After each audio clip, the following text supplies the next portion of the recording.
सांगली लोकसभेची जागा ही शिवसेना उद्धव ठाकरे साहेबांच्या पक्षाला सोडलेली आहे।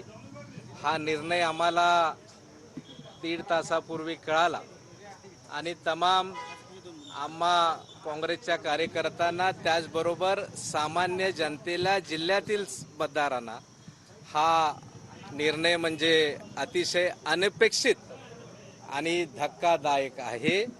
सामान्य मतदारांच्या जनमताच्या विरोधामधला हा निर्णय असून आम्ही आमचे नेते डॉक्टर विश्वजित कदम यांच्या नेतृत्वाखाली शेवटपर्यंत ही जागा काँग्रेसला सोडवावी म्हणून अगदी मुंबई असेल, दिल्ली असेल, नागपूर असेल, जिथं जिथं आमचे राज्याचे आणि राष्ट्रीय स्तरावरील नेते होते तिथं आम्ही जाऊन वस्तुस्थिती सांगितली। सांगली जिल्हा हा काँग्रेसचा विचारांचा जिल्हा आहे, बालेकिल्ला आहे। वसंतदादा यांना मानणारा हा जिल्हा, इथं सातत्यानं 16 वेळा लोकसभाचा मध्ये विजय काँग्रेस पक्षाचा झालेला आणि अशा वेळेला आम्ही सर्वजण लोकसभेची तयारी केलेली आहे। गेले 5 वर्ष हा मतदारसंघ आम्ही काँग्रेस पक्षाकडं निश्चितपणाने असणार आहे आणि त्या दृष्टिकोनातनं तयारीही विशाल पाटील हे करत होते आणि एक अत्यंत अनपेक्षित निर्णय आज आम्हाला हा कळाला आणि यामुळं निश्चितपणानं खरं म्हणजे भाजपचा पराभव करणं हा प्राथमिक उद्देश सर्वांचा आहे, विशेषतः महाविकास आघाडीचा, इंडिया गठबंधनचा। आणि अशा वेळेला इथली जागा ही शिवसेनेला जाऊ नये म्हणून आम्ही सर्व बाजूने आमची बाजू मांडली। आज ह्या निर्णयानंतर सामान्य कार्यकर्ता अस्वस्थ आहे, इथली जनता अस्वस्थ आहे आणि अशा वेळेला लोक भावना लक्षात घेता खरं म्हणजे शिवसेना नेत्यांना अजूनही आमची विनंती आहे की तुम्ही हा निर्णय माघारी घ्यावा, कारण ह्या निर्णय म्हणजे पूर्णविराम नाही।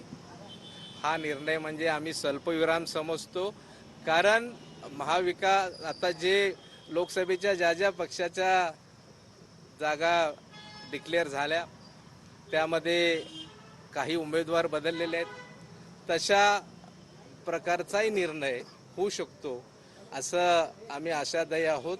परंतु ह्या ठिकाणी आता म्हणजे जनतेचा रोष लक्षात घेता इथं आता भविष्याची किंवा ज्योतिषाची गरज राहणार नाही की ही जागा महाविकास आघाडीकडे राहील का नाही। तुम्ही दिल्लीमध्ये जे काही बैठका झाल्या, जाणं येणं झालं, त्यावेळी तुम्ही खांद्याला खांद्याला होता दोघांच्या, हायकमांडनंच पहिल्यापासून रिस्पॉन्स दिला नाही म्हणावा असा, त्यामुळे ही वेळ आता नाही, हे चुकीचं आहे।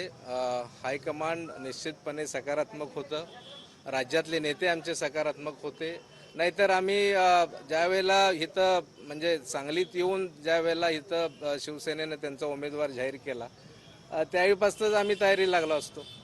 परंतु आम्ही काँग्रेस पक्ष म्हणून आमच्यावर जे संस्कार आहेत आम्ही तो संयम दाखवला, कुठेही आमच्या कार्यकर्त्यांनी रोष नाही व्यक्त केला, कारण आम्हाला विश्वास होता की हा निर्णय आमच्या बाजूनं लागेल, तसं आम्हाला वारंवार सांगितलं जात होतं। त्यामुळे आम्ही आमच्या पद्धतीनं शेवटपर्यंत प्रयत्न केले। अगदी कालपर्यंत डॉक्टर विश्वजित कदम यांनी शेवटच्या क्षणापर्यंत उद्धव ठाकरे साहेबांची देखील भेट घेण्याचा, बाळासाहेब थोरात साहेब